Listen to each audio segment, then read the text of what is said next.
Нэгдсэн үндэсний байгууллагын боловсрол шинжлэх ухаан соёлын байгууллага үүсгэн байгуулагдсны 80 жилийн түүхтэйг тохиолдуулан Монгол улс ЮНЕСКОгийн харилцаа хамтын ажиллагааг урагшлуулахад хувь нэмрээ оруулсан оруулж буй бидний түнш хамтрагч бүх байгууллага хувь хүмүүст түүхэн ойн баярын мэндийг хүргье.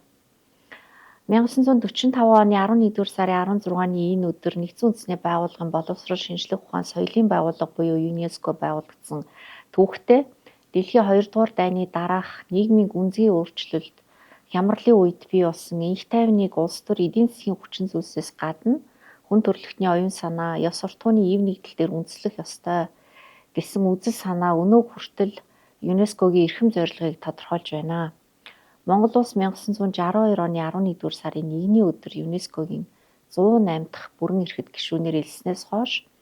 боловсрол, шинжлэх ухаан, соёл, мэдээлэл, харилцаа холбооны салбарт хамтын ажиллагаагаа тууштай өргөжүүлж,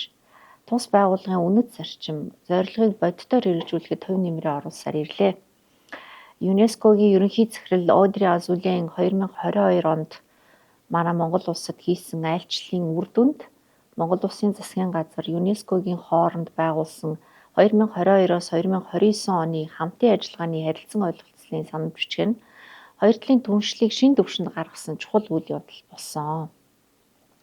Сүүлийн жилүүдэд Монгол улс ЮНЕСКОгийн хүрээнд гаргасан бодит амжилт, ололт гаргаснаас дурдах юм бол Монгол нүүдлийн зан үйлийг 2024 онд хүн төрөлхтний соёлын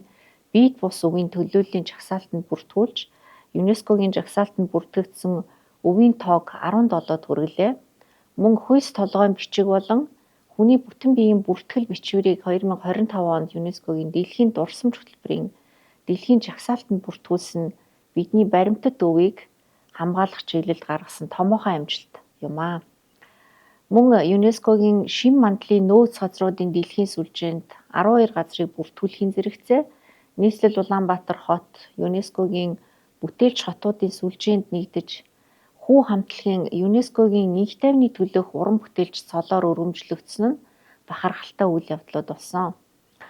Монгол улс нүүдлийн соёл иргэншлийн түүх цуврал бүтээлийг ЮНЕСКОгийн хүрээнд тойрох санаачлагыг дэвшүүлж ЮНЕСКОгийн ерөнхий баг хурлын 42 дугаар чуулганаар батлуулсан нь дэлхийд дахинд нүүдэлчдийн соёл иргэншлийн үн цэнийг түгээн дэлгэрүүлэхэд оруулж буй онцгой хувь нэмэр болсон.